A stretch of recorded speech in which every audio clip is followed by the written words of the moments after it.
Atenção, atenção, atenção, porque a Lei Magnitsky vai ser aplicada ainda hoje contra o ministro Alexandre de Moraes. Bom dia, bom dia, bom dia! Meu muito bom dia para vocês, meus queridos amigos não sancionados, que não foram atingidos, punidos pela Lei Magnitsky, que nunca violaram um direito humano na vida e que esperavam ansiosamente que chegasse o dia em que quem violou direitos humanos fosse finalmente punido. Nesse nosso encontro com justiça, eu vou te mostrar 2 vídeos bombásticos da Globo News. Você não vai querer perder nada disso, então fica aqui comigo e bora pro primeiro vídeo. Olha aí! Ela falou que o Trump é muito pragmático, mas no começo da carta dele, ele vincula qualquer negociação à família Bolsonaro. A senhora diz, ele foi induzido ao erro. E agora, para fazer esse recuo, até a família Bolsonaro está dizendo que é o presidente Lula quem tem que fazer esse gesto. A senhora acha que o presidente Lula deveria ligar para o Trump? Acho que a questão é muito mais Alexandre de Moraes do que presidente Lula. Está muito claro isso, né? Eu acho sim, não há problema. O presidente Lula não tem problema de pegar o telefone e ligar.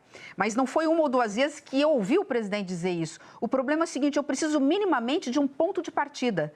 Eu preciso de um start para chegar e que essa reunião não fique, o telefonema, depois, não fique pior do que estava. Qual é o ponto de partida? O que efetivamente vem de lá para cá? O que efetivamente, de novo, o governo americano quer do Brasil, que o Brasil ainda não tenha se prontificado, o que o Brasil tem a oferecer e que ainda não foi negociado? Nessa ligação, o presidente não quer discutir, por exemplo, soberania, não quer discutir de forma alguma julgamentos de Bolsonaro.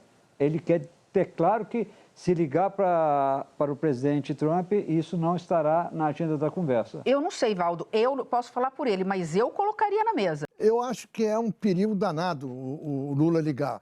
Eu acho que porque o Trump só faz isso também com países que ele acha que são países de terceiro mundo, né?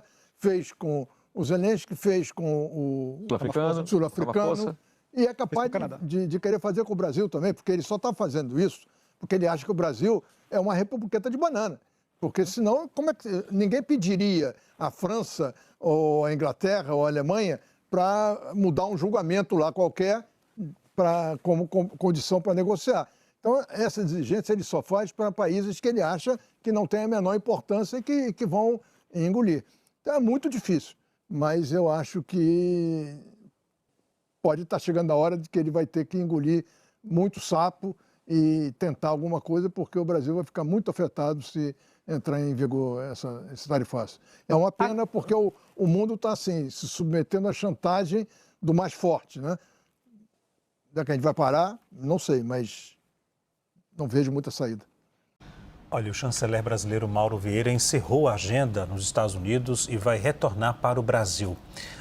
Vieira tinha feito um gesto ao governo norte-americano que estaria no país e disposto a ir à Casa Branca para tratar das negociações sobre as tarifas do presidente Donald Trump.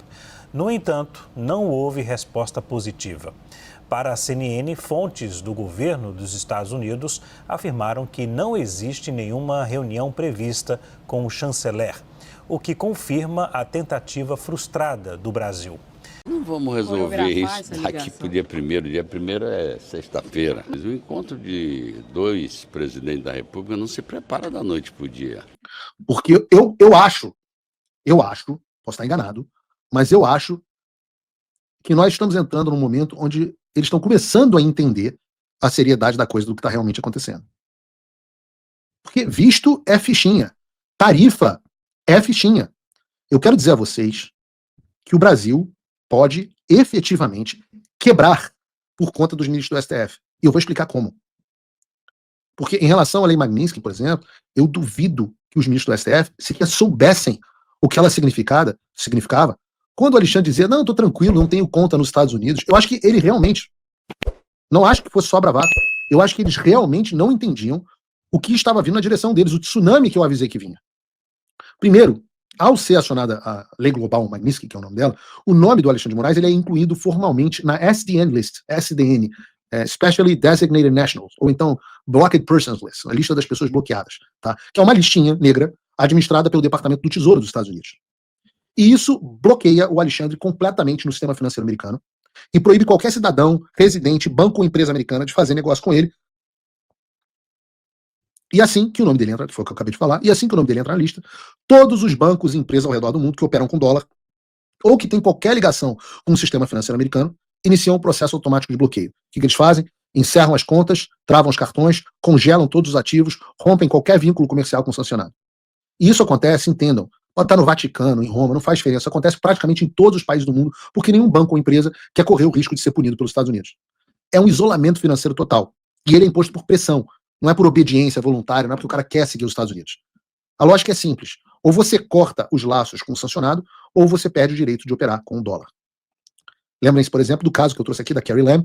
Eu já trouxe ela aqui em outras 2 oportunidades. Ela foi sancionada pelos Estados Unidos sob a lei Magnitsky por reprimir liberdades civis e, como consequência, nenhum banco, nem mesmo em Hong Kong ou na China continental, quis mais abrir conta para ela, manter conta para ela. A Carrie Lam passou a receber o salário dela em dinheiro vivo. Sim, literalmente pilha de cédula entregue mensalmente, porque nem o sistema financeiro chinês quis enfrentar o poder das sanções americanas. Mas nós sabemos e contamos com a possibilidade de que o pseudo-juiz Alexandre de Moraes seja mais insano do que o Xi Jinping, ainda que bem menos poderoso. Então, e aqui, a partir daqui, é a conjectura que eu faço com os senhores, a gente vai assumir um cenário hipotético em que o STF reaja insanamente e tente blindar o Alexandre, emitindo, por exemplo, uma decisão determinando que os bancos brasileiros não devem cumprir as sanções impostas por um país estrangeiro. Então, o STF diz, não cumpram as sanções no Brasil. O que aconteceria nesse cenário altamente possível? E eu vou dizer para vocês que eu ouvi um zum que isso estava sendo considerado pelos ministros. Bom, primeiro, a ordem só ia ter peso interno, mas absolutamente nenhum efeito no Brasil. E a consequência, creio eu, seria uma crise econômica de proporções históricas. Deixa eu explicar por quê. Porque nesse cenário, que é plausível, os bancos brasileiros eles vão estar diante de um dilema. Ou obedecem o STF e violam a lei americana do OFAC, ou cumprem as sanções internacionais e enfrentam retaliação do judiciário brasileiro, inclusive prisão dos presidentes do banco. Se eles optarem por cumprir as sanções, como todos os outros bancos e as empresas do mundo fazem, os ministros ficam em uma situação muito delicada financeiramente e é impossível fugir disso. Já falei, não tem cartão de banco, não tem nada, não tem conta, não tem saída. Em contrapartida, de novo, os executivos correm risco de sofrer prisão.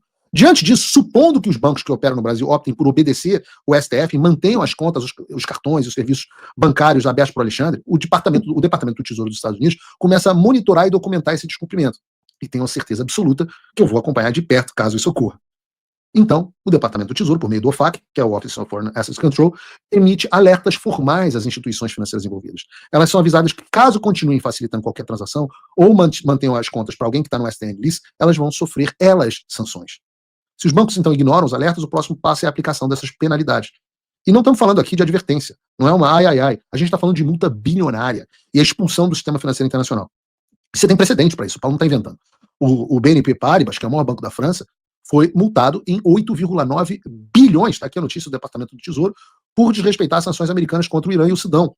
8,9 bilhões. Isso são mais de 50 bilhões de reais. Isso quebra qualquer banco do Brasil. O Standard Chartered do Reino Unido foi multado tranquilo. Foi só 1,1 bilhão. O Commerzbank da Alemanha pagou 1,45 bilhão de dólares. Nenhum desses bancos operava diretamente nos Estados Unidos. Nenhum. Porque o que importa aqui é a conexão com o sistema financeiro internacional. E eu me pergunto, o Itaú vai pagar 50 bi de reais em multa, como aconteceu com o BNP Paribas? Ora, vendo ações do Itaú. Além das multas, que se fosse só a multa estava tranquilo. Além das multas, o Tesouro americano pede ao sistema SWIFT. O sistema SWIFT é o que conecta os bancos do mundo inteiro para transferência internacional. Ele pede ao SWIFT que desconecte os bancos brasileiros envolvidos. Isso já aconteceu com vários bancos russos, já aconteceu com os bancos iranianos. Tá aqui, ó. Notícia na tela para vocês. E sem o SWIFT, o banco fica isolado. Ele não pode mais receber nem enviar dólar, euro ou qualquer outra moeda estrangeira. E a desconexão, ou até a ameaça da desconexão, traz o famoso pânico bancário. Você tem as linhas de crédito internacionais que são cortadas, os investidores jogando o papel do banco no lixo, o dólar dispara, o comércio exterior acaba, as agências de risco rebaixam a nota do Brasil e as empresas começam a interromper os negócios com o país só por precaução. Isso é o famoso risco sistêmico. E aí não é mais sobre morais. É sobre o funcionamento da economia brasileira como um todo. A simples tentativa de proteger um homem ou meia dúzia de autoridades pode quebrar o Brasil, mergulhando o país numa crise financeira de proporções históricas. E o meu resumo da ópera para você é o seguinte. O Brasil pode... Corta aqui para mim na câmera 2. E tá feito aqui para você o corte pro short, o Bruno. Entendam o que eu tô falando. As sanções Magnitsky contra ministros do Supremo Tribunal Federal estão chegando. A partir daí, se os ministros optarem por reagir, eles correm o risco de causar o colapso do sistema bancário brasileiro. Desobedecer às sanções do OFAC significa multas bilionárias para os bancos do Brasil e a possibilidade da desconexão destes bancos do sistema financeiro internacional. O mercado bancário brasileiro é extremamente concentrado e extremamente interconectado, local e globalmente. Se atinge 2 ou 3 bancos, você gera um efeito em cascata que destrói a economia do Brasil. Estamos falando de dólar em patamares nunca antes vistos no país. Algo que já está ruim pode ficar ainda pior. E o que pode impedir isso de acontecer? Só os ministros do STF. A pergunta que eu faço a você que tem investimento no Brasil, você confia no bom senso de Alexandre de Moraes e dos outros do STF? Vejam, há uma saída para o Brasil. Não há mais saída para o Moraes, mas há saída para o país. E ela passa pela anistia ampla, geral e restrita. Quanto antes as pessoas entenderem isso, que essa é a única saída, esse vai ser o primeiro passo para a solução dessa crise. A medida restringe o uso de cartões de crédito, transações em dólar e proíbe ativos financeiros nos Estados Unidos. Barroso é visado por presidir a corte e apoiar decisões de Moraes que, segundo a Casa Branca, violam os direitos humanos. Gilmar Mendes teria influência sobre os colegas e a punição também poderá ser estendida ao Procurador-Geral da República, Paulo Gonet.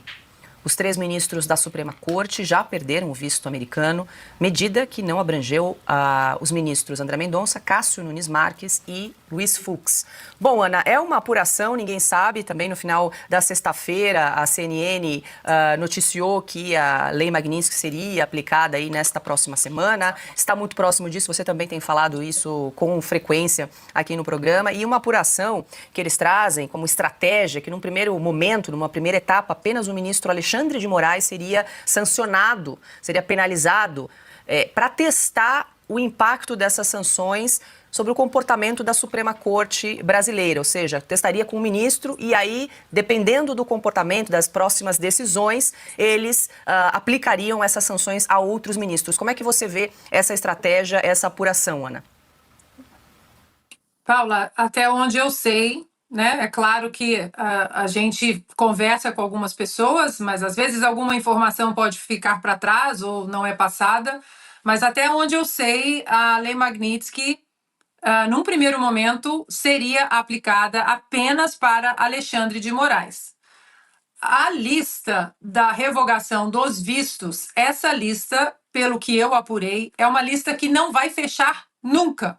Eu perguntei, essa lista já está fechada? Já os nomes dessa lista, eles são conhecidos e o que eu ouvi foi essa lista não está finalizada e não vai fechar nunca. Ou seja, os ministros que já perderam o visto e alguns deles já receberam e-mail, eu confirmei isso aqui com vocês, não são apenas esses ministros, mas Gonet, Rodrigo Pacheco, Fábio Chor, entre outros. É uma lista que nós não temos conhecimento, a não ser aquilo que o Marco Rubio tuitou na última sexta-feira. A revogação dos vistos dos ministros e aliados de Alexandre de Moraes na corte, assim como seus familiares imediatos. Mas esse ponto, para mim, que é muito importante, Paula, é uma lista que eles não vão fechar nunca. Ou seja, eles estão de olho no Brasil. Eles estão de olho no que estão fazendo contra os direitos humanos no Brasil. Os americanos, Paula, eles têm uma noção muito profunda da história. Eles falam sempre de Nuremberg, da Segunda Guerra.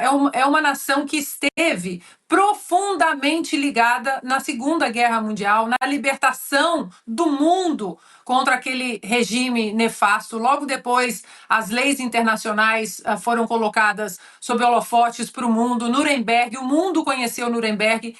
E eles trazem isso no próprio DNA, de nunca, jamais essas páginas caem no esquecimento dos americanos. E nós estamos falando de Marco Rubio, que é um secretário de Estado que é descendente de cubanos.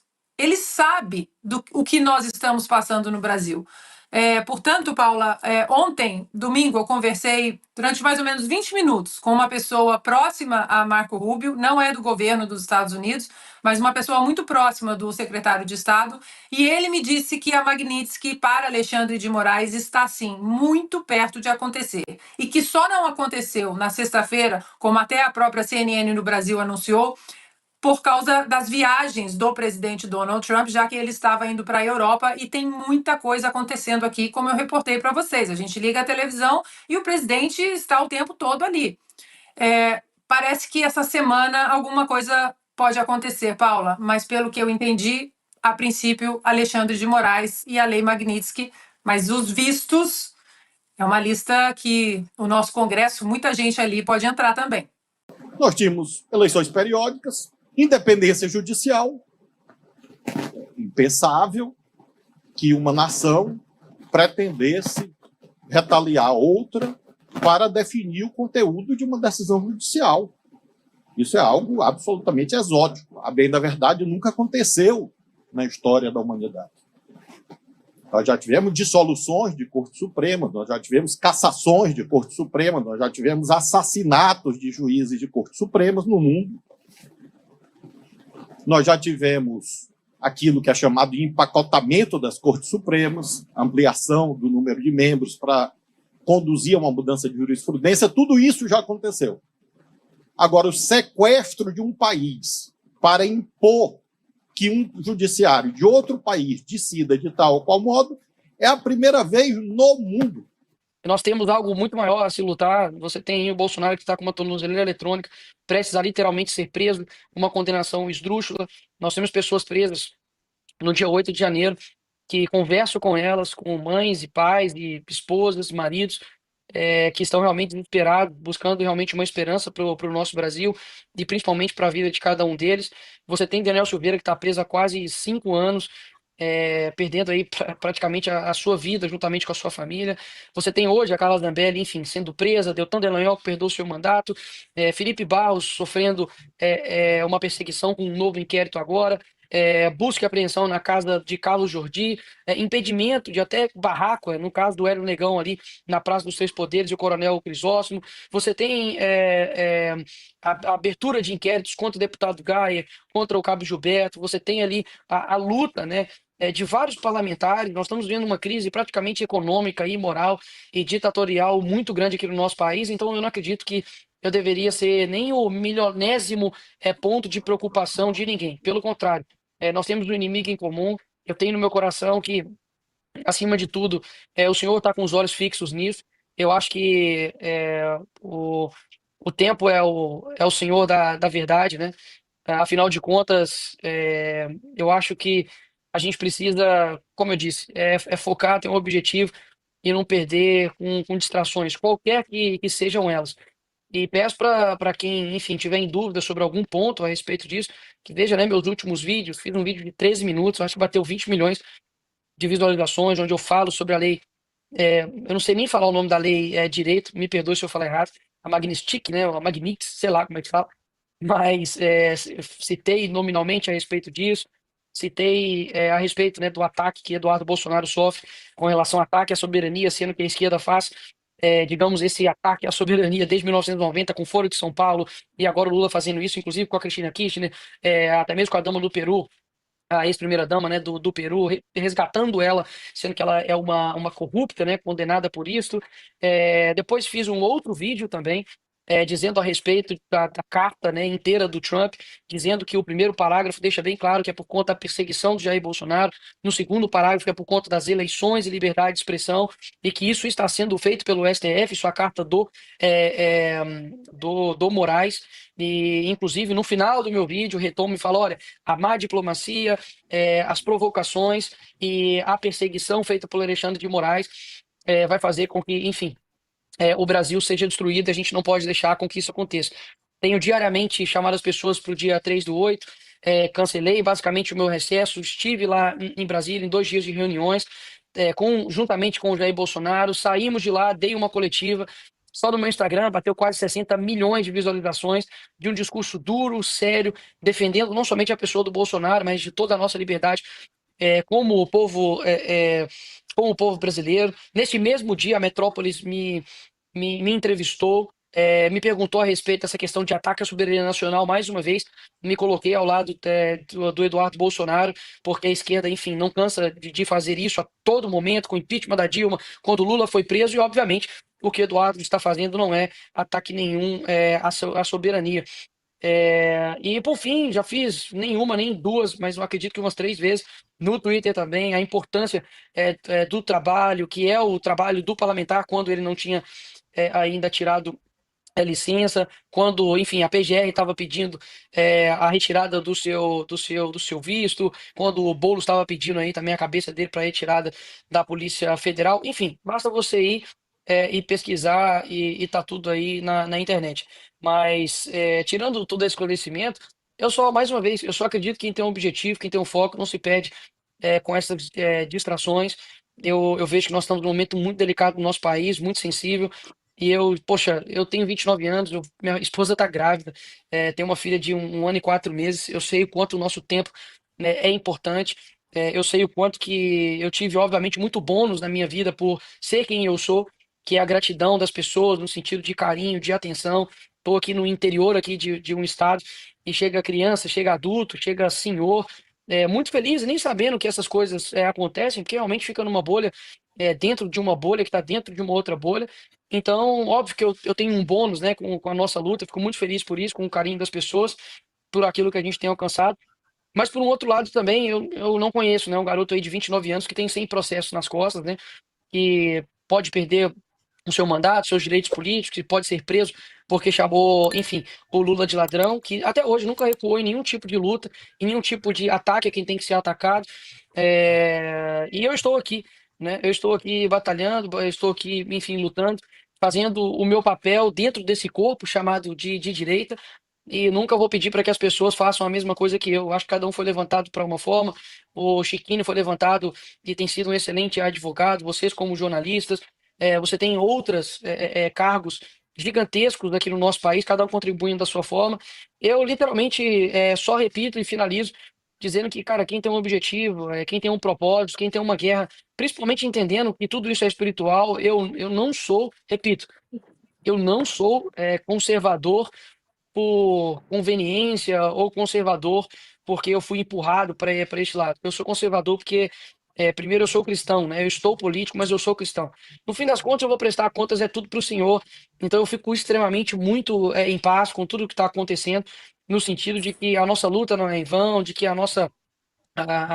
as pessoas, enfim, têm o seu senso de crítica, de avaliação, e eu não sou comentarista político para poder ficar avaliando conduta de nenhum parlamentar ou de ninguém em volta de mim, né? O que eu posso falar de fato é por mim, me coloco aqui numa posição, enfim, de humildade, de poder me cobrar, nunca impedir ninguém de me cobrar, de me chamar, de falar aquilo que eu preciso de fato fazer. Só que a pergunta que fica é o que de fato estão pretendendo, né, que eu faça. Eu já fiz essa pergunta e confesso que não tive nenhuma resposta de nenhum deles satisfatória. Pelo contrário, o que eu ouvi foi: você tem que falar do dia 3/8. Então, não estão vendo de fato nem minhas redes sociais, porque eu tenho postado isso dia após dia. Tem que falar da Magnish? Pois eu tenho falado. Tem que defender o Bolsonaro. Pois me fala algum outro parlamentar que tenha alcançado tantas pessoas na defesa do Bolsonaro como eu. Então, eu não gosto de estender, porque pode parecer que eu estou querendo fazer uma autodefesa aqui. Eu não sou advogado de mim mesmo, mas é importante esclarecer alguns pontos. E não acredito que a maior preocupação que a gente tenha no país para quem que eu estou dando um abraço para uma baianinha qualquer aí do Twitter. Eu acho que a gente tem coisas mais importantes para poder tratar o nosso país. Com certeza, Nicolas. Tem um detalhe que é importante que a gente tem que deixar bem claro. O Brasil hoje vive uma tirania, uma aliança entre executivo, judiciário e tudo isso pilotado por uma força externa muito maior, que é o regime chinês. E é aí que entra a questão do Donald Trump. Donald Trump não está, como você lembrou na carta muito claramente, ele não está tratando de sanção econômica ao Brasil. Ele não quer o Brasil do lado do eixo do mal. Ele não quer o Brasil patrocinando tirania e utilizando a opressão, inclusive, contra empresas norte-americanas. Esse é o ponto, né? E você, como parlamentar, está defendendo exatamente que o Brasil volte a uma normalidade minimamente para a linha democrática, né? Isso cada um, mais uma vez, tem o seu papel. Por exemplo, o Hélio Negão tomou uma atitude super louvável, marcou posição de ir até ali, digamos, gerar uma tensão, porque a Bia aqui, inclusive, postou recentemente um vídeo dela acampando ali, né, quando podia acampar na Praça dos Três Poderes, e hoje, basicamente, você está sendo ameaçado de prisão caso você faça isso num raio de 1 quilômetro ali da Praça dos Três Poderes. Então, a gente não está vivendo numa normalidade democrática, e eu, assim, e pela graça de Deus mesmo, assim, não coloco nenhum tipo de mérito em cima de mim, porque, mais uma vez, eu nunca fiz curso de marketing ou de comunicação, não sou guru, coach de porcaria nenhuma. Eu simplesmente fui aprendendo, errando, acertando para poder me comunicar. Eu fico muito feliz de que, poxa, eu sei que eu represento pessoas, e na lista das pessoas mais influentes de 2025 eu fiquei em terceiro lugar. E eu perdi para o primeiro lugar o Neymar, e fico extremamente honrado de perder para o maior artilheiro da seleção brasileira, e perdi para a Virgínia. E, pô, convenhamos aqui, eu não tenho nem a beleza da Virgínia, nem a barriga chapada da Virgínia. Pô, e a Virgínia fala sobre temas que não são sensíveis como o nosso aqui, né? E eram de qualquer tipo de personalidade. E, inclusive, me chamou a atenção que pouquíssimas pessoas voltadas para o nosso lado, né? Pessoas que estão no nosso campo da direita, conservadora, e pessoas que estão de fato atentas ao que está acontecendo. Então, hoje eu tenho, de fato, uma plataforma e eu sinto que eu consigo comunicar, talvez, com muitas pessoas que talvez não chegam a mensagem até elas. Então, poxa, se eu estou fazendo da forma como eu faço, eu não faço vídeo todo dia. Eu nunca praticamente posto vídeo sexta e sábado, e fui praticamente linchado por eu demorar a postar um vídeo por 2 dias. Então, meu erro está sendo demorar a postar vídeos. Então, cara, mais uma vez, uma pessoa falou isso comigo e eu repito, parece que nunca será suficiente. Hoje mesmo recebi ligações de várias pessoas, enfim, importantes, pessoas que eu admiro. Conversei todos esses dias com o presidente Bolsonaro. Eu não tenho dúvidas que a gente está lutando por algo muito maior do que nós mesmos, nós temos muito a perder.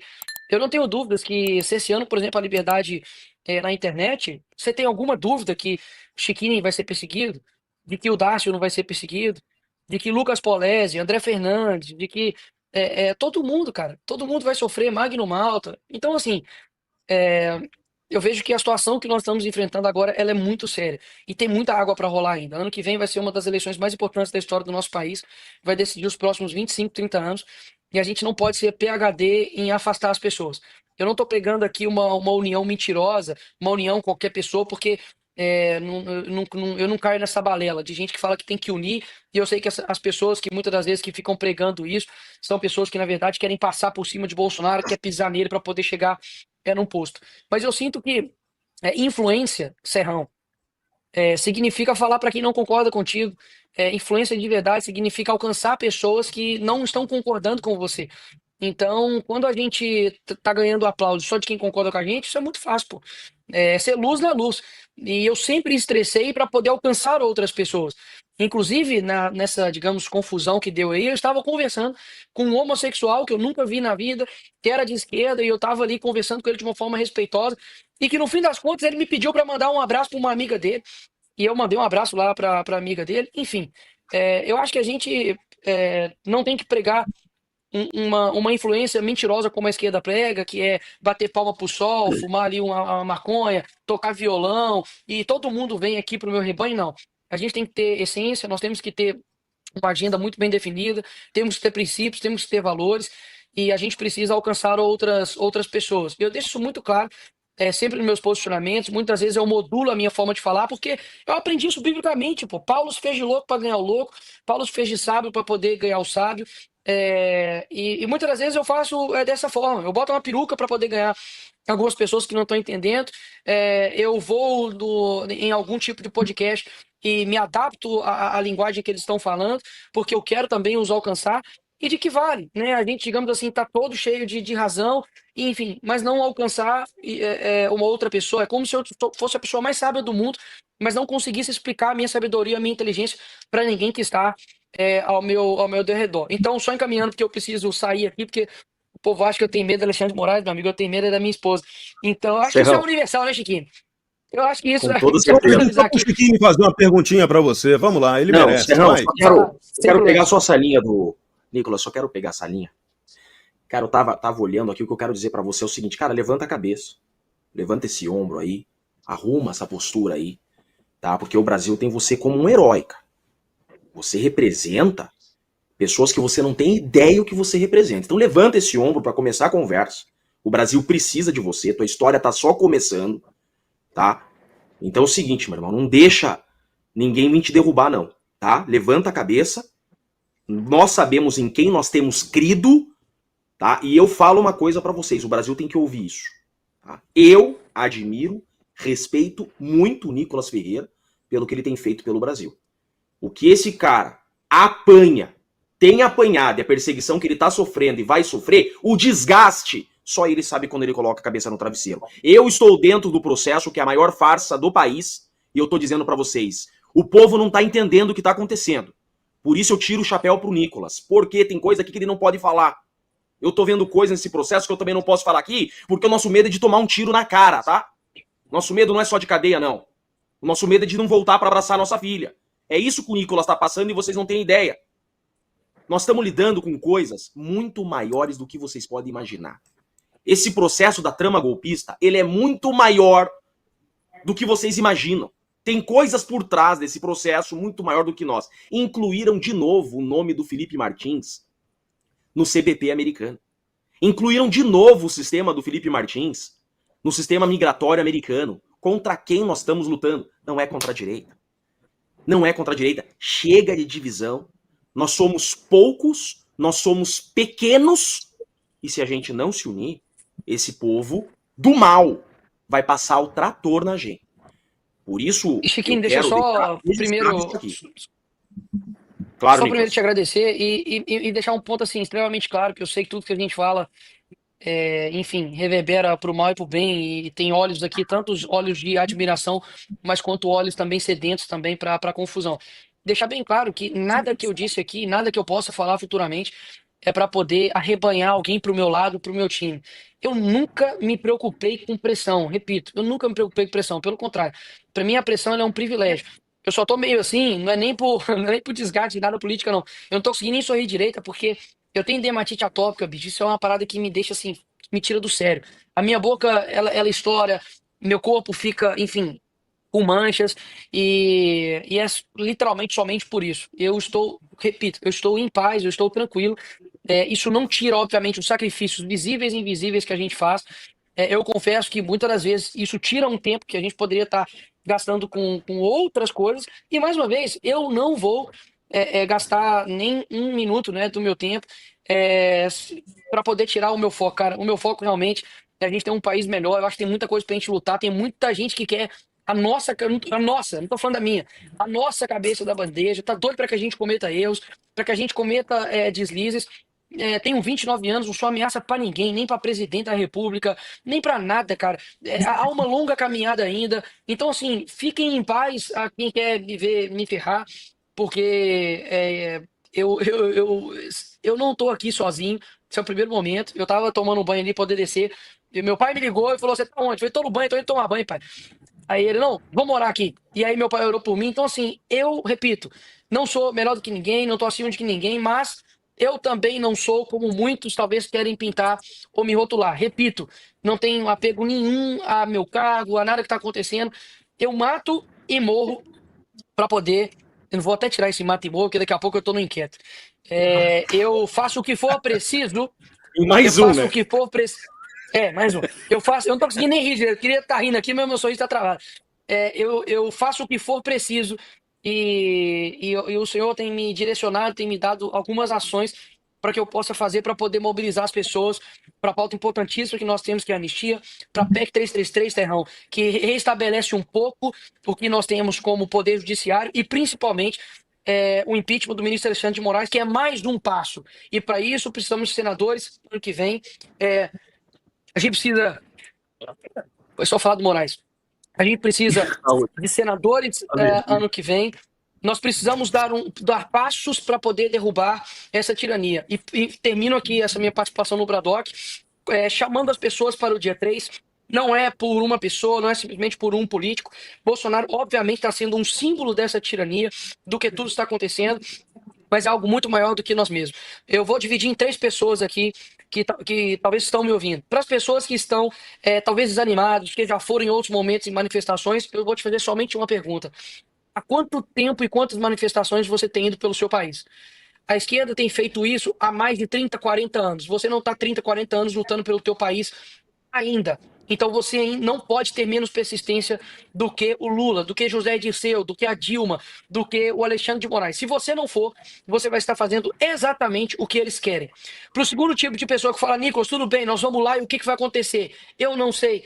Isso aí é um atributo de Deus, ele que tem a onisciência. O meu papel e nosso papel como cristão é fazer o certo sem esperar que dá certo. E terceiro e últimas pessoas, que são aquelas pessoas que já entenderam e que estão mobilizando. Eu quero agradecer você, porque de fato não é só a manifestação que bomba, que multidões que importa. Você estar lá importa para poder fortalecer a pessoa que está do seu lado, seja uma pessoa nova, seja um adolescente, seja um idoso, não importa quem vai estar do seu lado. Simplesmente se vai ser multidões ou não. Se tiver uma pessoa do seu lado, já valeu a pena. Se tiver 10, vai ser excelente. Se tiver 1000, se tiver 10 mil, se tiver 100 mil, não importa. Aquelas pessoas que estarão ali do seu lado é que vão fazer toda a diferença. Eu estarei no dia 3 em Belo Horizonte, vou fazer de tudo para poder participar na parte da tarde na Avenida Paulista, e é uma caminhada, não estamos numa corrida de 100 metros, é uma maratona, e eu estarei lá mais uma vez falando, discursando, porque eu sei que é tudo que eles não querem, que nós continuemos. Que Deus abençoe o nosso Brasil, obrigado mais uma vez, e sem parar, sem retroceder e sem desistir, porque o Brasil é nosso. Tarifaço. Você vê que ele fala que deve vir aí, né? Algumas confusões por judiciário. Enquanto países alcançam acordos com Trump, Brasil segue no escuro.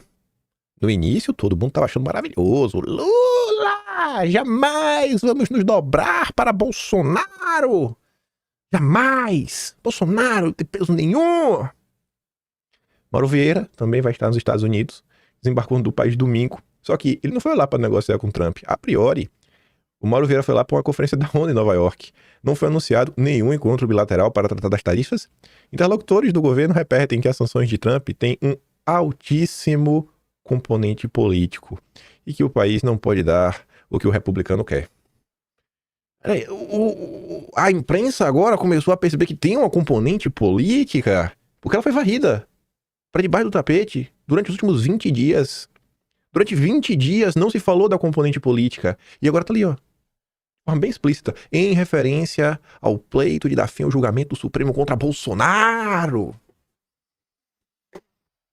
Vocês já pensaram se desde o primeiro dia os nossos amados direitistas, direitosos estivessem realmente se esforçando para explicar que o Brasil vive numa crise institucional? Não precisa defender tarifa, não precisa defender Bolsonaro, não precisa falar grosso com o ministro, não precisa botar o dedo na cara, já fala de ditadura, censura, não. Só falar que estamos vivendo uma crise institucional. Para quem precisa de uma desculpa, né? O povo foi eleito com mandato, pagar mais de 40 mil reais, ter a vida mansa, mas não quer nenhum ônus. Não, porque eu não posso falar que eu vou ser perseguido. Mas, cara, vem cá, quando tu coloca o teu nome na urna, é meio que é pra isso, né? Então tu quer ganhar uns 40 mil reais, tu quer ter a vida mansa e tu não quer correr risco nenhum. Imagina, é tipo policial. Não, eu quero ser policial, mas eu não vou pra nenhuma operação. Aí quem que vai então, hein? São os ônus e bônus. Eu fico de cara como grande parte das pessoas da direita. Não, mas veja bem, porque não sei quem agora é pai. Ué, Eduardo Bolsonaro não é pai, não? Bolsonaro também não é pai, não? Felipe Barro tá aí agora, virou alvo também, não é pai, não? Ninguém é pai. Só o intocável. Só o bode de ouro que ninguém pode falar dele, é o intocávelzinho. Mas nem vou falar dessa treta hoje. Tô esperando pra não falar dela emocionado. Falar o que eu realmente penso. Esperar. Vamos ver os próximos dias. Tava até pensando em fazer um dossiê um histórico de tudo que vem acontecendo desde as eleições. Quem acompanhou a rede social viu que Eduardo Bolsonaro não andou falando algumas coisas, eram várias matérias. Isso não foi aleatório, não nasceu do nada. Mas as pessoas não acompanham os pormenores, né? Aí acham, é só por causa disso. Não foi só por causa disso. Tem muita coisa acontecendo. Eu acho que o povo esqueceu que Bolsonaro precisou dar uma chamada no Menino de Ouro um tempo atrás, né? O povo não lembra disso também. Ninguém acreditou que Eduardo Bolsonaro e seus interlocutores nos Estados Unidos causariam uma confusão desse tamanho. Interlocutores dos ministros do Supremo receberam a informação de que quem comanda isso dentro do governo Trump é Steve Bannon. É todo mundo menos Eduardo. Eduardo não faz nada. É o Bannon agora é o Bannon. Meu Deus. Mesmo diante do cenário apresentado, os empresários ainda insistem que canais diplomáticos sejam usados para convencer Trump do seu equívoco ao politizar tarifas. Tudo seria mais fácil se esses mesmos empresários, a imprensa, o agro e todos que se dispõem a ir aos Estados Unidos se mobilizassem dentro do Brasil para pressionar o Congresso e o Supremo a restaurarem a normalidade institucional do Brasil. Aí você vê aqui, ó, Robson Boni da Veja. A gente está num momento curioso, porque há claro, desalinho nessa interlocução com o governo dos Estados Unidos. As autoridades brasileiras têm buscado, tentar abrir alguma via de diálogo, enfim, estabelecer pontes com o governo Trump, mas não, até onde a gente sabe, não há muita exposição política do governo dos Estados Unidos para negociar com o Brasil. E nos últimos dias, por causa dessa ausência de diálogo, a gente acompanhou muito falatório. O presidente Lula, aqui no Brasil, chegou a comparar essa crise a um jogo de truco, dizendo que se o Trump está pensando em ameaçar o Brasil, enfim, usar essa questão tarifária para interferir em assuntos internos do Brasil, que ele também tem uma carta na manga ali, usou a figura que se o Trump pedir truco, ele vai pedir 6. Esse é o tipo de negócio que os Estados Unidos apostaram quando o governo Trump anunciou esse tarifaço no dia 9 de julho, uma carga política muito forte em todas essas medidas. A gente tem que lembrar que o presidente norte-americano citou na carta dele, no primeiro parágrafo já, o ex-presidente Jair Bolsonaro classificou o julgamento da trama golpista dos bolsonaristas no Supremo como uma caça às bruxas e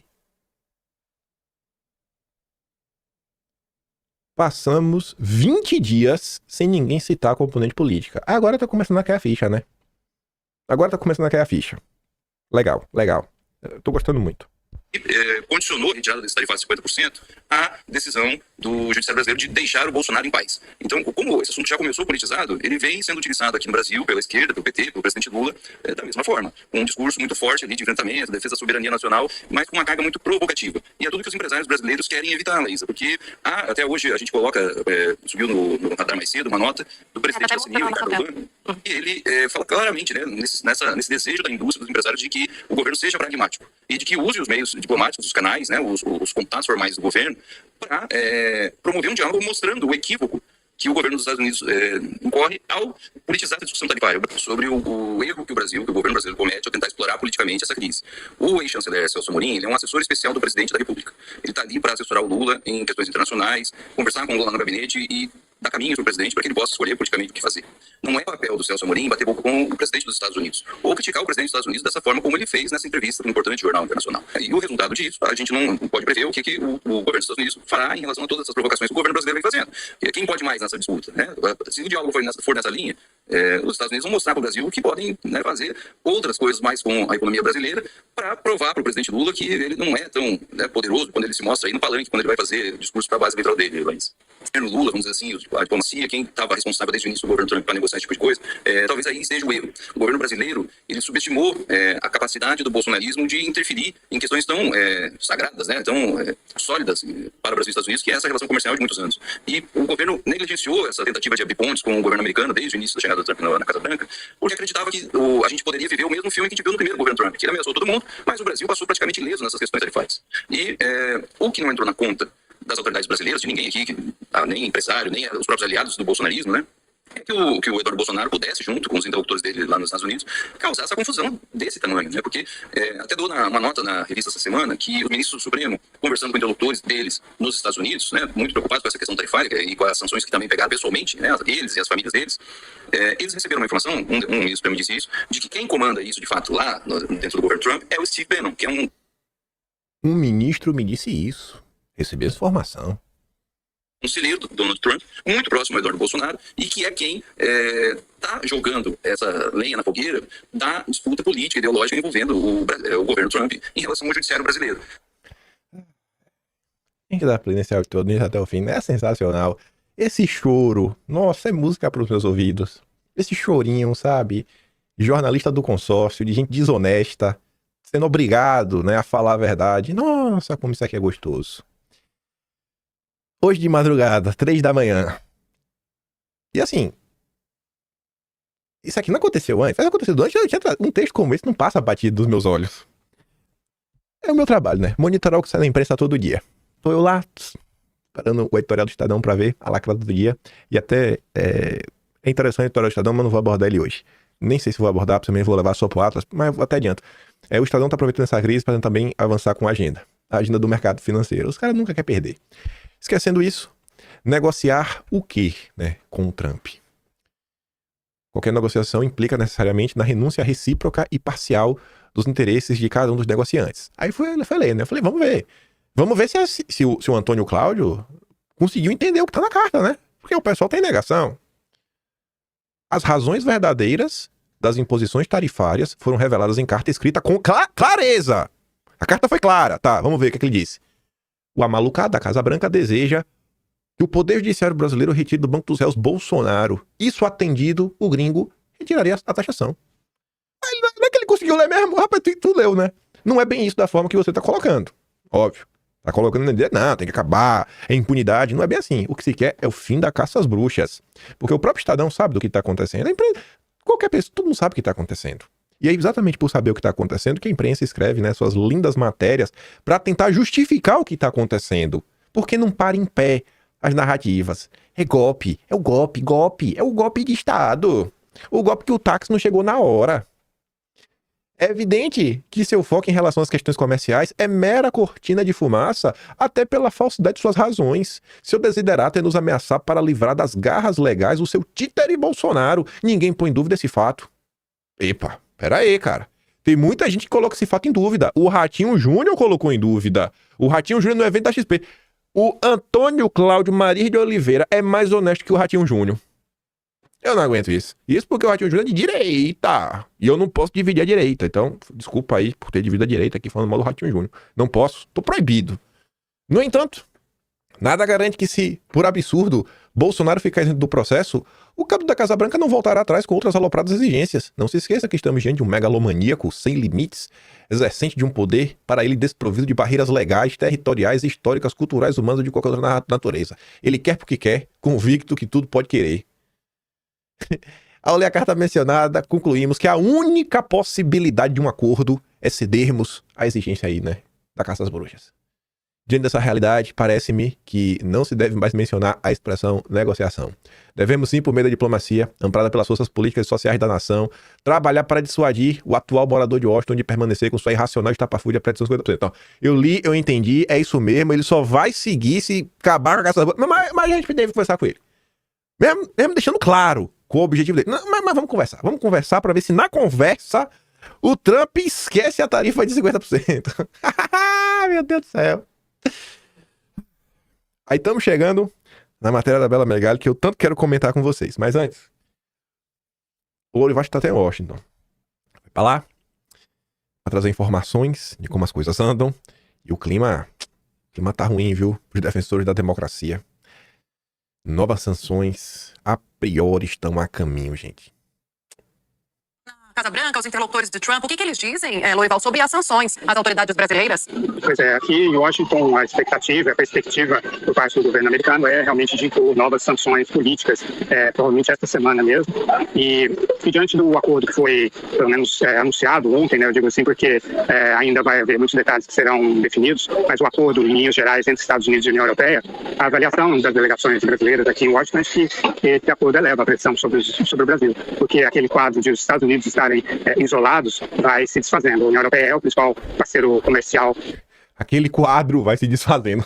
Os caras são tão pilantras que eles criam uma narrativa, aí a narrativa deles não cola. Não, que quadro, cara?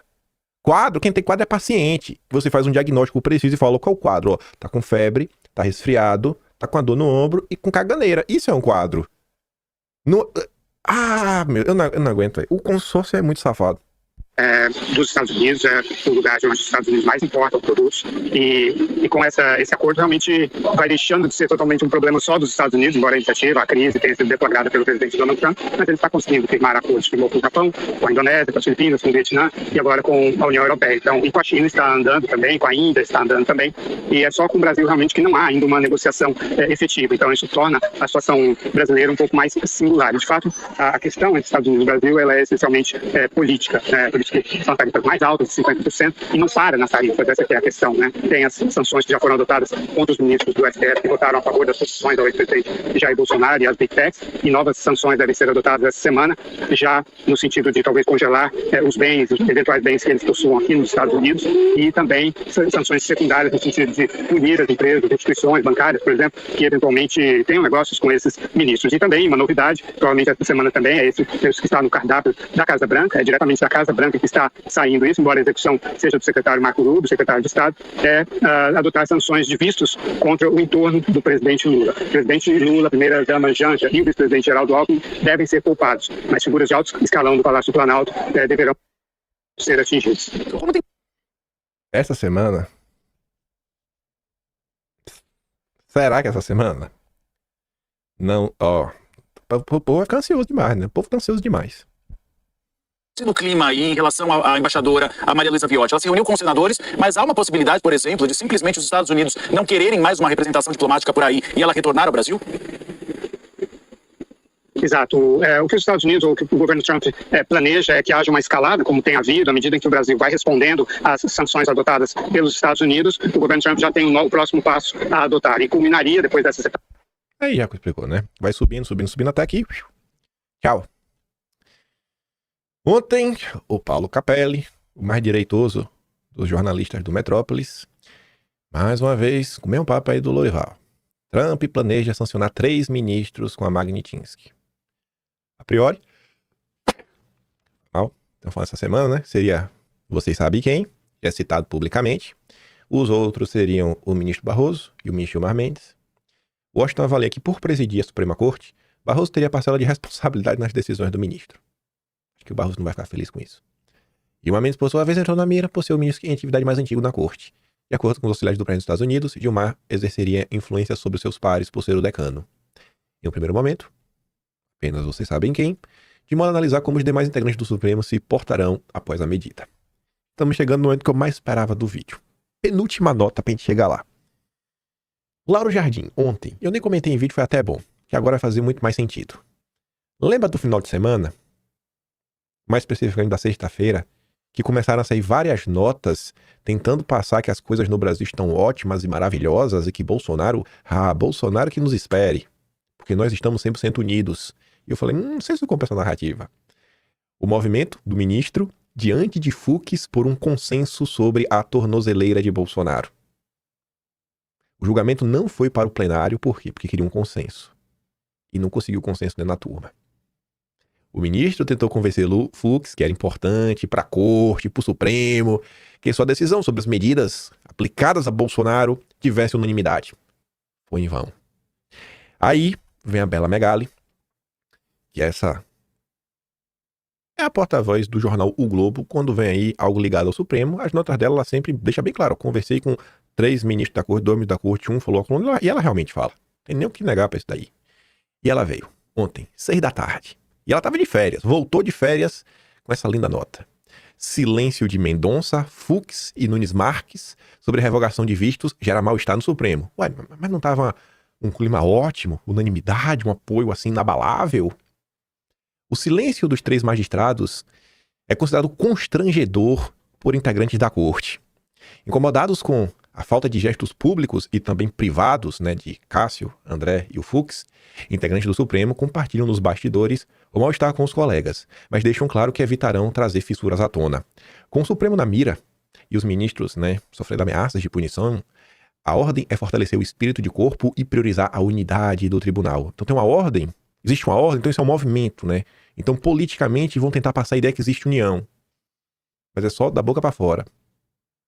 3 ministros que estão na lista dos vistos cancelados pelos Estados Unidos relataram à coluna que não receberam nenhum gesto de solidariedade do Mendonça, do Fux e do Cássio, nem de maneira reservada, nem o Zap! Ah, não acredito, nem o Zap, irmão.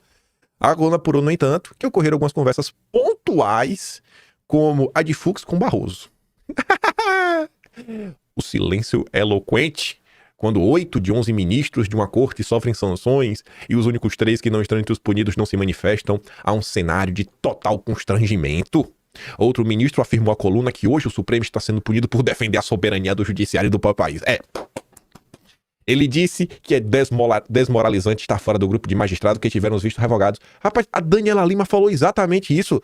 Parece até que a Daniela Lima recebeu o zap de vocês. Cada um vai ter o seu papel gravado na história. O foco agora é manter a unidade. Tem que manter a unidade, é foco. É foco na missão. Então é uma missão, né? Existe uma missão de vender uma narrativa que tem unidade. E já viu que não tem. Aí, a gente tem que voltar. Temos que voltar no dossiê do final de semana. Hoje tá até fácil fazer o vídeo, porque tem muito recorte, né? Mas esse daqui, gente, vai envelhecer bem demais. E eu acho que agora eu vou conseguir realmente transmitir pra vocês o que eu queria ter transmitido lá atrás, porque agora vai fazer muito sentido. Veja só. Vamos nos ouvir. Vou botar o vídeo até assim grande, assim, ó. Fica nós dois, eu e eu mesmo. Inclusive a Luísa, que tá aqui no início, ó. Vejamos. Só que aí ontem, sexta-feira, é um dia diferente. Por que é um dia diferente? Eu até coloquei aqui, né? Existem coisas que precisam de tempo para elaborar e não cabe no tweet. Mas sexta é dia de fechamento da redação e de grande parte do jornal do domingo. Um cavalo de pau no discurso derrotista da imprensa em relação a você sabe quem não é aleatório. O resto, vocês ligam os pontos. O dia de ontem ele foi meio atípico. Por quê? Porque o tom da imprensa começa a dar uma mudada ontem especificamente. E começa, inclusive, a mudar pelas mãos de pessoas que param de trabalhar no final de semana, mas que ainda assim os textos delas são publicados porque é do jornal físico, o jornal em espécie, aquele clássico jornal de domingo de quem está tentando emplacar a sua narrativa. Então a turma aí que quer, né, fazer com que você acredite em determinadas coisas, começou a operar ao longo do dia de ontem. Que é um exemplo? Robson Bonin. Se você entrar na Veja, você vai encontrar uma coisa que é padrão. Quase toda nota da Veja, além do horário de publicação, tem um horário de atualização. É a coisa mais normal do mundo da Veja. Só que o Robson Bonin é o cara que chefia quando o radar, então ontem é o dia que começa a sair, né, a Veja em formato digital. Então já tem que estar fechado para ser publicado. Então olha as notas que o Robson Bonin publicou ontem. Gilmar diz que o ministro tem apoio integral no Supremo. Isso daqui parece, né, algo, sei lá, que anda na mesma direção do que a gente viu nos últimos dias. E aí? Era narrativa ou não? Robson Bonin é jornalista ou porta-voz? Isso é uma matéria ou propaganda?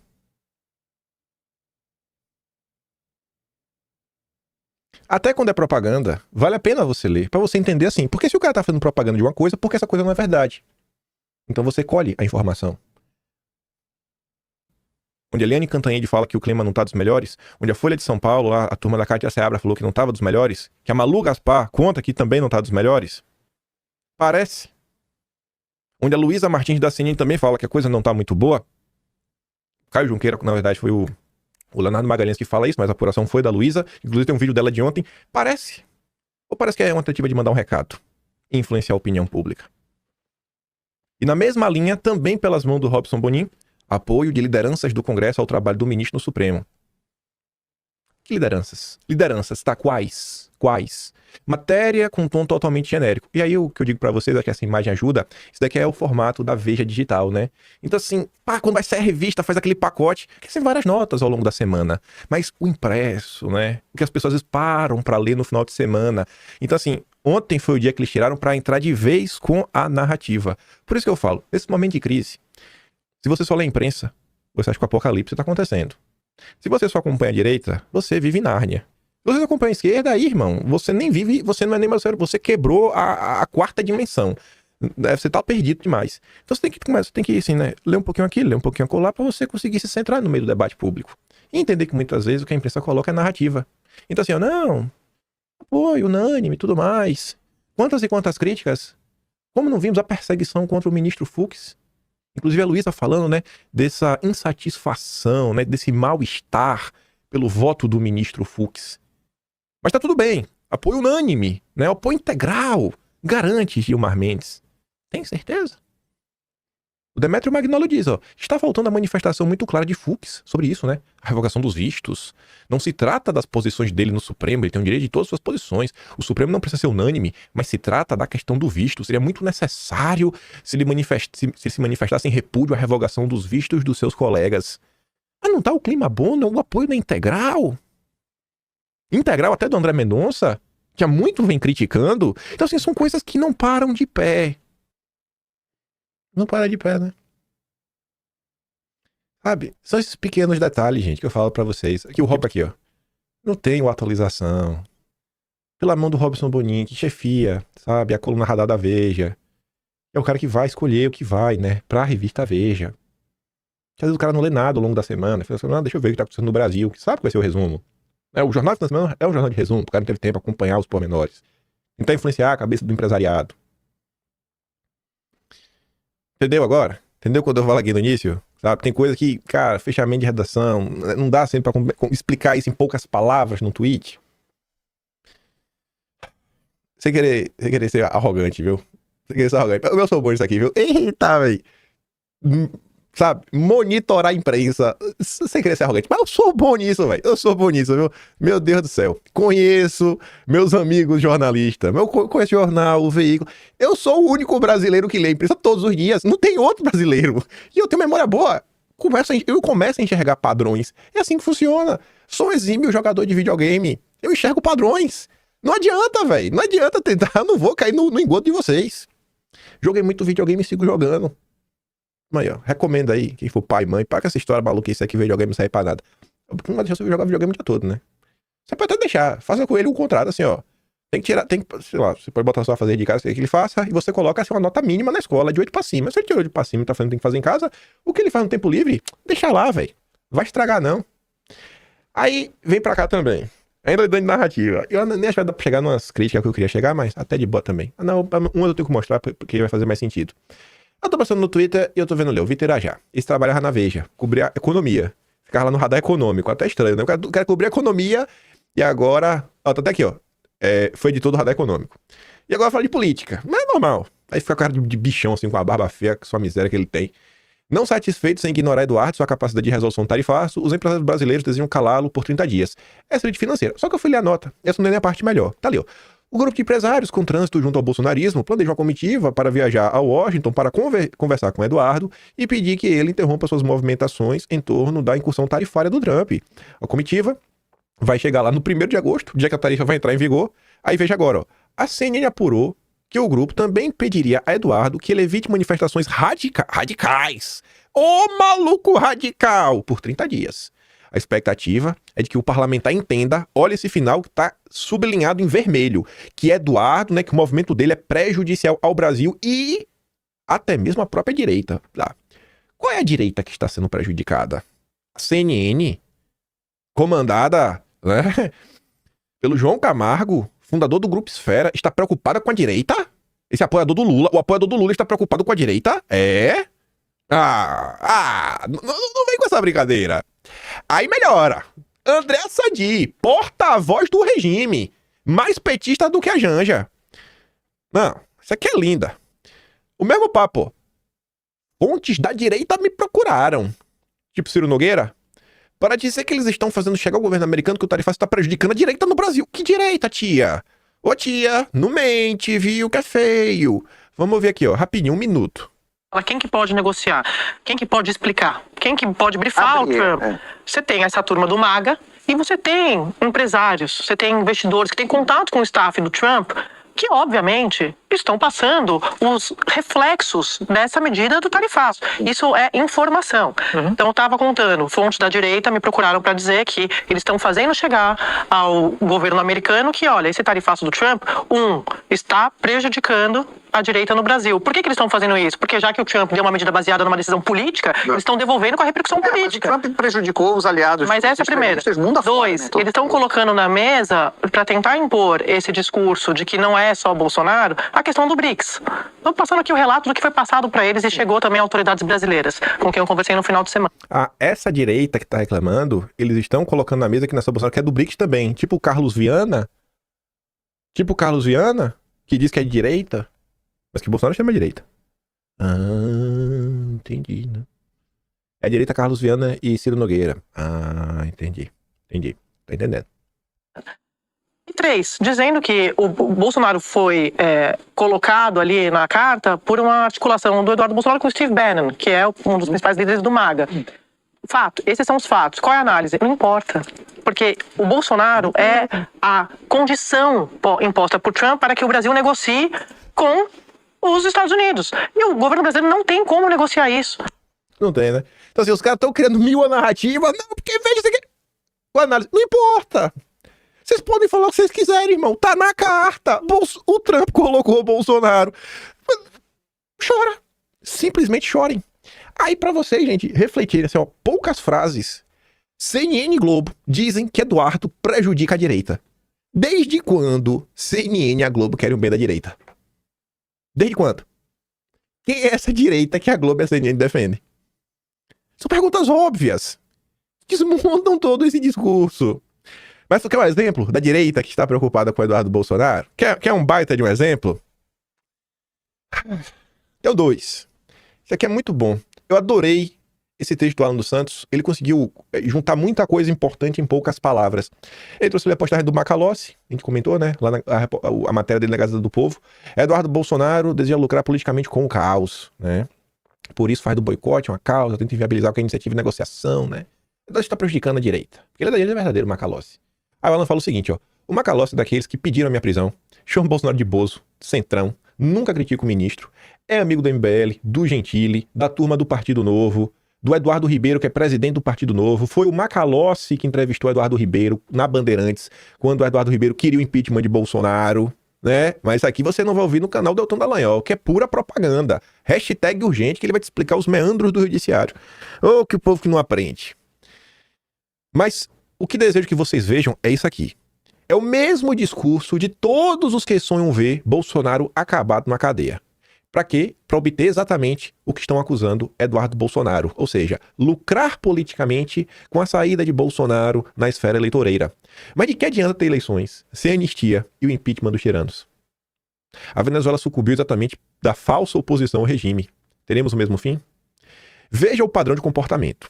E é um padrão mesmo. Primeiro, as pessoas que hoje têm alguma ou pouca relevância só conseguiram isso graças ao Olavo e o Bolsonaro. Realmente. Esses mais diversos canais que estão por aí. Depois, essas mesmas pessoas aparecem como medidores do êxito alheio, dizendo que sabem como ter mais êxito e passam a apontar o que consideram ser imperfeições ou erros tanto de Olavo como de Bolsonaro. Terceiro, passam a se afastar deles e se juntam com outros que posam de críticos racionais, mas no fundo são apenas chacais, aves de rapina. Quarto, em decorrência dessa aproximação, alegam que as críticas sofridas são ataques e começam a dizer que existe uma seita. Quinto, colocam-se como independentes e em pouco tempo perdem relevância enquanto ficam mais ricos. Não se preocupam com os problemas reais e usam os termos que a massa desconhece como recurso retórico. Sexto, ganham mais dinheiro, mas culpam a falta de apoio como consequência de uma audiência cega. Aí veja isso daqui. O grande Christian Lobauer, que recebeu para presidir o diretório de São Paulo do Partido Novo, que um empresário amigo de ambos, que eu nunca ganhei nada, né? Eu não conheço os empresários, ninguém para me dar uma ajuda. Eu falo assim, eu tô dando dinheiro aqui, ninguém quer me dar um dinheiro, mas quer me trazer problema. Mas enfim, o empresário, converso, colhe informação ligado ao mercado financeiro. Ele falou, vamos tentar pacificar a questão com o Novo. Vamos tentar. Eu falei, cara, eu conheço todo mundo, bota aí. Falei várias pro senhor Lobauer. E ele me colocou na mesa de forma bem clara. Qual era o objetivo do Novo? Isso foi, a gente começou com ele. Fevereiro, março. 1h30, abriu lá um Google Meeting da vida. Tava eu lá, nosso companheiro comum, botou assim as coisas. Acho que ficou até mais do meu lado que o lado do Lobauer. Eu falando do Novo, dei vários exemplos, coisas que aconteceram. E o Lobauer falando que o objetivo do Novo hoje é furar a cláusula de barreira. Pra quê? Pra ter acesso ao fundão. O Novo tá preocupado com o Brasil. O Novo tá preocupado com o fundão. É só isso. Para realmente, assim, ter força para disputar a eleição, sabe? Que realmente com mais estrutura. Já mirando as eleições aí agora de 2028. Ter fundão. Esse é o objetivo. Fala que é mentira, Lobauer. Fala aí. Porque tu vai perder o apoio forte aí, né, do empresariado, porque essa história vai rodar. Tu vai ficar muito queimado aí com a turma de São Paulo. Fala que é mentira que a gente não conversou e você não falou isso.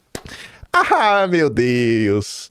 Essa coisa tem que falar, né, gente? Eu sou do povo. Meu compromisso é com a fofoca.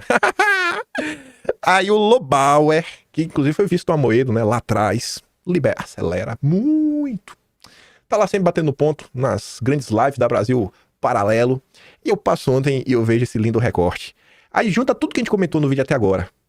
Se desde o início toda essa turma que tem voz, que é respeitada, né, que tem trânsito no mercado, que tem trânsito no empresariado, se toda essa turma no início não precisa ter discurso revolucionário, discurso pé na porta, discurso duro, lavador de alma, não. Só falar, cara, do que o Brasil tá vivendo, do que o Brasil tá sofrendo, do conteúdo da carta do Trump, o que o Trump deixou claro, que existe uma componente política. Mas a turma tá preocupada com isso? Quer ver a preocupação dessa turma? Como seria bom se dois fossem, ou os outros também, estivessem no poder para cuidar desse assunto a partir de agora? Como seria bom? Porque se esses dois estivessem no poder para cuidar do assunto. Esses dois quem? Ratinho Júnior e Tarcísio. Hoje. Nós temos erros de cálculo absolutos. Eu acho que o Eduardo Bolsonaro, ele já errou o cálculo. Ele está achando, embora seja legítima a vontade dele, a ação dele para defender o pai, defender aquilo que ele acredita, porque ele não consegue na justiça brasileira. Defender o pai, viu? Não é defender o Brasil, não é anistia pros presos, não é liberdade de expressão, é defender o pai. Livrar o próprio rabo. Só faltou falar isso. Achando que ele tem mais importância do que ele tem. A qualquer momento, o Trump pode simplesmente esquecer dele, como esqueceu com várias outras pessoas, inclusive o Elon Musk. Então, eu acho que ele tá errando a conta, a importância que ele tem não é tão grande, e o jeito que ele tá trabalhando tá colocando uma boa parte do eleitorado dele contra ele. E por outro lado, tá fortalecendo o inimigo que tava praticamente morto. Então, realmente, acho que o cálculo... Fortalecendo o inimigo que tava praticamente morto. Análise Globo News, né? Que você viu aí ao longo do vídeo hoje, a própria imprensa falando, cara, o Lula não vai pra lugar nenhum. É um voo de galinha, é um simples soluço. Com esse discurso aí não vai pra lugar nenhum. A conta tá vindo e o Lula vai perder a eleição. Já tá falando Andresa Matais. Ah, meus amigos do Partido Novo. E depois eu que pego no pé, né? O Eduardo Bolsonaro tá fora do esquadro, né? O cálculo do presidente Lula também tá fora, não vai esperar nada dele. Eu gostaria, mas acho que não tô. Ele vai esticar a corda até o final. Não vai ceder. Se as empresas brasileiras quebrarem, se o Brasil pagar, ele vai pagar caro, população, emprego, imposto, e vai cair, a balança comercial. Ele não tá nem aí. Era tudo que ele precisava. Ele conseguiu o que ele precisava. Mais uma vez na história da carreira dele, caiu no colo essa agenda. E quem vai tomar esse descrédito por ter feito isso é o Bolsonaro e o filho dele nos Estados Unidos. O Trump não tá nem aí pros dois. A agenda é política mesmo. O que ele quer? Ele quer tirar o Brasil da esfera da China. Certo? A discussão tanto é política e não é econômica, que se a gente sair da esfera brasileira, na esfera europeia, você vai ver que raio de acordo é esse de baixou de 30% para 15%. A tarifa média de importação para os europeus nos Estados Unidos era de 2% a 3%.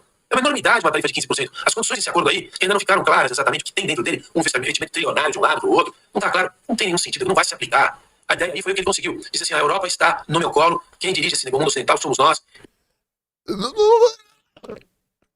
O cara tá brigando com a realidade. Ele tá brigando com a realidade, ele não aceita. Ele não aceita o acordo. Calma, Lobauer. Calma, liberal. Rapaz, os caras só com... Eles, assim, os caras têm a lavagem cerebral.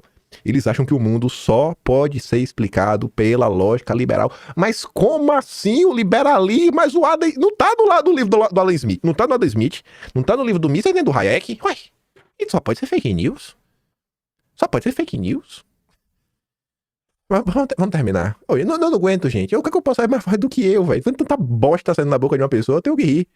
E é isso aí, é assim que vai ser. E é assim que o Brasil teria que se adaptar também à situação. Mas o Brasil não vai fazer isso. Eu quero estar errado, mas não vai fazer isso. O Brasil vai esticar a corda. E quem vai pagar são as empresas. Assista dos senadores. Não tá tendo importância nenhuma. O Alckmin não sabe o que tá falando. O Alckmin falou que vai levar isso para o MC. A MC morreu. Acabou, enterra.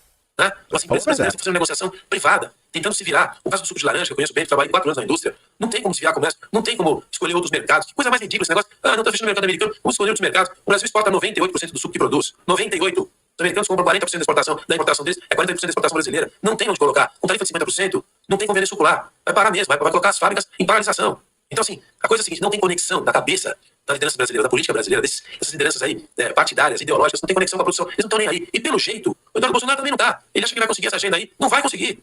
E a produção, a sociedade produtiva vai ficar contra ele. Então, erro de cálculo duplo. Eu diria que o melhor que a gente teria seria ter alguns desses governadores no comando para começar o que é óbvio que tem que ser feito, que é sentar na mesa humildemente e cuidar da verdadeira soberania, que é a soberania das pessoas e das empresas, que criam riqueza, pagam imposto e criam emprego.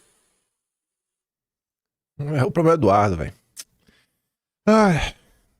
Eu sei de uma coisa, se o Eduardo tivesse mais apoio, é muito mais chance aí da agenda dele andar, viu? Se o setor produtivo tivesse fechado com o Eduardo e falar, irmão, é isso aí, velho.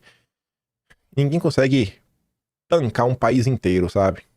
Um país inteiro clamando por anistia é um país inteiro clamando por anistia. Tem umas coisas aqui por liberar, mas eu nem vou comentar isso daqui, porque tem uma específica só pra acabar o vídeo. Eu nem lembro o que é, mas na minha cabeça tá assim, cara, tem uma coisa ainda pra falar no vídeo de hoje. Ah, lembrei, tinha mesmo. Rapidinho. Isso aqui é rápido mesmo, ó. Curiosamente, né? Filho feio, ninguém quer ser o pai, mas filho bonito. Felipe Dávila, do Partido Novo, que mandou Eduardo voltar pra ser preso, fez uma postagem pra tirar onda de quem perdeu o visto.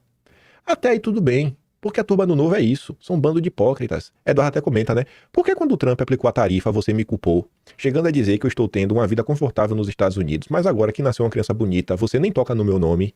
Não cobro créditos, eu cobro coerência e responsabilidade de um comunicador. No mais, seja minha vida tão confortável assim, faça mais de 7 dias e fique longe de seus familiares, sem sequer dar um último adeus. E nem falo dos pedidos de prisão. Mas sabe o que é que me dói nisso? É que 10 mil pessoas curtiram.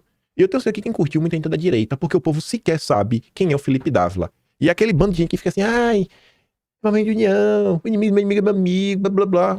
Sério, gente, vocês não entendem. O cara, antes dele fazer a postagem, 2 dias aí tava pedindo pra Eduardo Bolsonaro ser preso. Aí ele fala, Felipe Dávila. Cara, é sério, velho, como é fácil enganar a turma da direita. Vocês ficam tirando da turma do PT, mas tem gente na direita que é pior que petista. Tem gente na direita que é pior que petista. É tipo isso daqui, ó. Vai lá o Cleitinho, 16 mil curtidas. A Ana Paula Henkel fala assim, ó, rapaz, decida-se. Outro dia postou bobagem sobre o Thumb e o Pix. Agora isso, sabe por quê? Porque o interesse é o like. O interesse é o like. É só e somente só. Quando não, ser bem apreciado, né? Por determinados grupos da sociedade, principalmente os grupos econômicos, nas elites econômicas, libanês, foram de governadores, não tem anistia na pauta. Realmente, assim, o pessoal não quer resolver, os governadores não estão preocupados com isso. Os nossos governadores de direita. O Silas Malafaia gravou um vídeo, eu mando pra vocês, mas sentou a bolacha, citando o nome de Divina Direita. Tem gente que não gosta de Silas Malafaia, mas sentou a bolacha, sentou bonito. E eu falo a vocês, gente, olha só, ganhou um monte de governador de direita por aí, né? Vários. Na administração desses governadores de direita, tem quantas pessoas de direita? Quantos secretários desses governadores de direita são de direita? Tô falando de todo, tô falando em específico, não. Quantos secretários, né, bolsonaristas tem por aí? Em quais pastas? Quais medidas de direita esses governadores estão tomando? Quais agendas ideológicas de direita estão andando, estão avançando? Porque eu não consigo compreender, né? Assim, de que adianta ter um governador de direita que não tem espaço pra ninguém de direita, não tem secretaria pra ninguém de direita, não tem agenda de direita andando? Eu não consigo entender. Eu prefiro o louco igual a Bolsonaro, que comprava a briga. Esse realmente bate no peito e fala, eu sou de direita, eu vou defender a minha agenda ideológica. Pronto! Um governo que na hora que nomeava um Elona Zabó, todo mundo criticava. Por quê? Porque não é de direita. Ia lá e demitia. Moro podia ser o super-herói que fosse, né? Caiu. Isso em fevereiro de 2019, quando ainda era o Super Moro. O cara que prometeu, né, liberdade para você dar para se defender, pauta ideológica, que é briga, que é selva de crítica, foi lá. Não fica em casa. Se Bolsonaro, se você ficar calado, a coisa avança. Mas e aí? E a verdade? Não era pauta? Não é a pauta direita também? As liberdades individuais do pai e da mãe poder decidir sobre o seu filho, sobre o seu próprio corpo? Cadê essa turma da direita, né? Esse teatro tá chato. Mas a gente deixa levando, né? Porque temos que manter algumas aparências e não dá pra brigar com todo mundo o tempo todo, ainda mais no país, né? Que o judiciário tá do jeito que tá e tem um Lula. Mas, gente, no final do dia, sabe qual é o grande ponto? Vocês são muito pouco exigentes. Vocês não exigem nada. Vocês muitas vezes são os reféns. Ó, se você não votar em mim, o PT vence. Aí você vai lá e vota. Porque é de direita, né? Senão o PT vence. E você não leva nada no final do dia. Você fica só chupando o seu dedo, caladinho, sem poder reclamar, senão o PT volta. Compara qualquer um desses grandes líderes da direita, qualquer um desses com o Bolsonaro. Compara qualquer um. Não dá o dedão do pé machucado de Bolsonaro. Não dá o dedão do pé de Bolsonaro machucado. Ratinho Júnior sequer conseguia falar se a COP30 era ruim. Bolsonaro vai na ONU pra meter dedo na cara na agenda ideológica, nessa agenda verde. Tu tá entendendo quem é o brabo? Tu tá entendendo quem é o brabo? O brabo é o que vai na ONU meter dedo na cara. Não é o covarde que vai no evento da XP e não tem coragem de criticar a COP30. Essa é a diferença, sabe? Do homem pro rato. Realmente é um rato. Um ratinho ainda. Júnior. Até rimou, viu? Eu nem pensei nisso. Vou parar pra não ficar exaltado. Mas é isso. Por hoje tinha muito mais coisa pra gente comentar, mas eu sabia que não dava. Enfim. Eu acho que pelo menos sai daqui com... Eu acho que... Eu sempre tento passar alguma coisa, né? Se puder dar uma coisa que seja nesse entendimento de como funciona a imprensa, eu acho que ajudo vocês um pouquinho a cada dia, né? É o que eu realmente acho que eu tenho um conhecimento a contribuir. Por hora é isso. Esses dias, né? Minha vida mudou. Não vamos fazer propaganda, né? Mas eu tava assim um mês. Falei, vou parar de tomar energético, faz mal pra saúde. Mas eu sou outra pessoa, velho. O que eu posso fazer? Eu só funciono à base de cafeína. Eu trabalho, porque eu já tenho que trabalhar à tarde da noite, já tô cansado. Já é 9 da noite, assim, aí eu que acelero. Agora é assim, num dia todo mundo morre, né? Se tiver que ter algum vício mesmo, o meu é esse. Não é nem vício, na verdade, é necessidade mesmo pra funcionar. Eu fico por aqui, já tô falando muita besteira. Se gosta do meu trabalhinho, quiser dar um pouco mais, pode saber no canal, tem um Tony Valeu, tem um Peito na inscrição e tem um Atlas Brasileiro. E em breve, nas próximas semanas aí vai vir o iBest, viu? Então, já sabe. Quero o tricampeonato. Não peço muita coisa, mas o iBest eu vou pedir. Tricampeonato, mais uma vez. Esfregar na cara de todo mundo. Tô ousado hoje, viu? Não sei quem me deu tanta ousadia. Aquele grande beijo, abraço, tamo juntos. Valeu, meus amigos. Fui.